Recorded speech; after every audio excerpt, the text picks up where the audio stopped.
Well, a new academic paper released earlier this spring has some discouraging news about Europe's experiment with mass immigration. The paper looks at 25 years of labor market data in Norway, and it finds that while they initially get jobs and assimilate into the nation's economy, immigrants from poor countries ultimately become less integrated over time. We've seen this in other countries as well. The longer migrants spend in Norway, the less likely they are to hold jobs and the more likely they are to be dependent upon government welfare. Katie Hopkins is a global columnist for DailyMail.com, and she joins us tonight. Katie, does this surprise you? It doesn't surprise me at all. It's something we've seen here in Britain for a long time. I've always maintained multiculturalism doesn't work, that in fact what we end up with is a nation of ghettos. I think that's true here in the UK.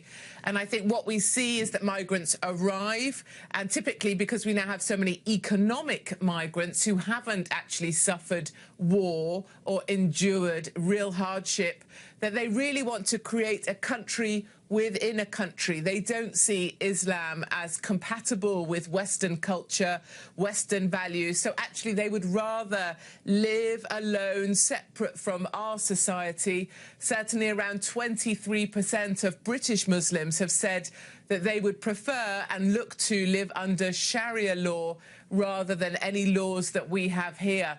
So I certainly feel that when people talk about integration, for me, I always hear the word colonisation, because I think that's what's happening across Europe as we have opened our arms and our borders and told everyone to come and effectively take over.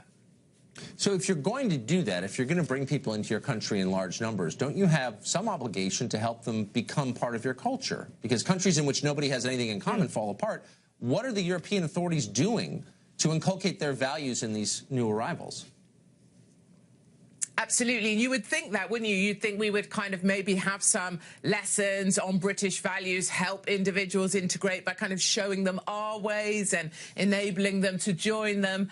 I see the complete opposite happening, actually. I see that we have to bow down to the cultures that come to join us. I believe we spend far too much time tiptoeing around the cultures of the people that choose to join us, far too little time standing up for the cultures that have chosen, they've chosen to join. I think we need to stand up for our culture and ask people to integrate into it, but I certainly don't see that happening.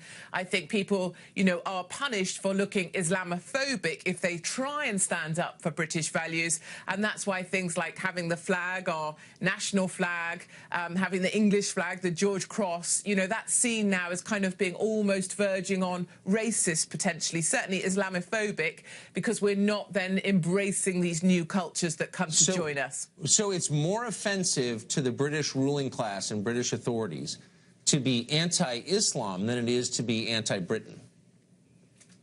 Absolutely. I know the tick list of correct answers that the liberal fascists want me to answer. I know what they'll approve of. I know what they like, and that's endless gushing sympathy for migrants, economic migrants, for the Islamic faith. You saw with the Westminster terror attack here, the very first media that we had off of that was that we had to look out for our Muslim counterparts because they may be kind of under some kind of attacks following the terrorist attack on us. It's always that idea that we need to bow down to the culture that joins us, and we never seem to stand up for the culture they've chosen to join. And it's one of my big questions always is, if Islam is so fantastic, why do Muslims always seem to want to come to Christian countries? And it's a question that I never have got an answer to yet, Tucker.